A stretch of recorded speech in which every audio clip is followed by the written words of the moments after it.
the biggest reveal in the trailer, the new playable character. Fans know who she is, but tell everyone who the new playable character is. Yeah, so in the first game, you play Corvo Atano, who is the royal protector wrongly accused of killing the Empress, out to clear his name and take down this the Loyalist conspiracy.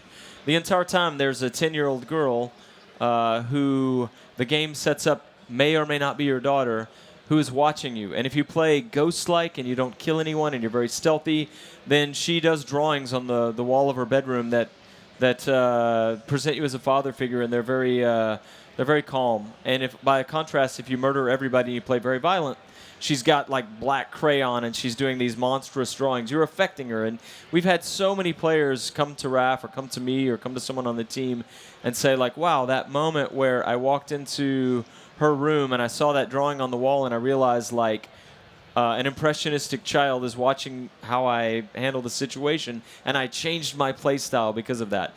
So anyway, long story short, there's something kind of magical about Emily for us in the game, and as soon as we finished Dishonored 1, we began talking about how what we really felt energy about was continuing Emily's story. What kind of person would she grow up to be? What kind of empress would she be?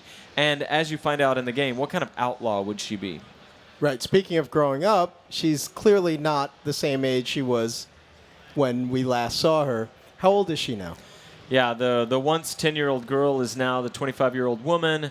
She's been through 15 years of history since the last game and the events of Dishonored 2. What else can you tell us about the person that she's become and grown from since being in the original game and being such a little girl to being the beautiful young woman she is now? Well, it's, we talked a lot about what she would be like as a person because she was born the daughter of the Empress, very privileged life, living in Dunwall Tower, royalty, best education, all of that. But she was very imaginative. In the first game, she's always talking about, someday I'm going to be on a sailing ship, tracking whales and fighting pirates. And, she's an imaginative kid. But then this terrible thing happens where there's a political assassination. Her mother's killed in front of her. She's taken away by these people, rescued by Corvo.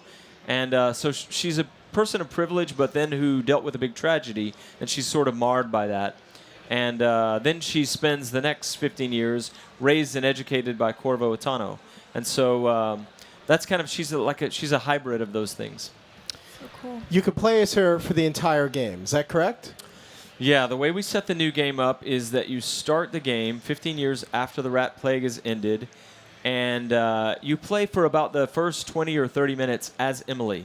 You get to kind of see a day in her life, and you get to see Corvo for the first time as a character moving around in the world. And then there's a dramatic, pivotal event that happens, and from that point, you choose to finish the game as either Emily or pick it up as Corvo. And for the rest of the game, you're either Emily, Colduin, or you're Corvo Atano. You saw that in the trailer that they introduced some new powers. Do you want to lead us into those? Can we take a look at those again? Yeah, so what you saw there is Far Reach. Emily doesn't have Blink. Blink was a signature power in the first game.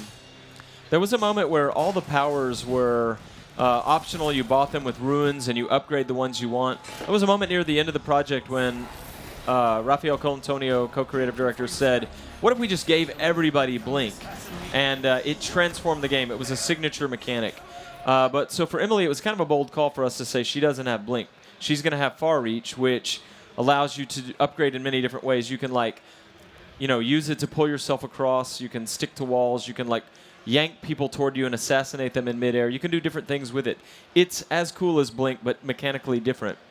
And at the end of that video, we saw another power she has called Shadow Walk that we'll be talking more about in the future.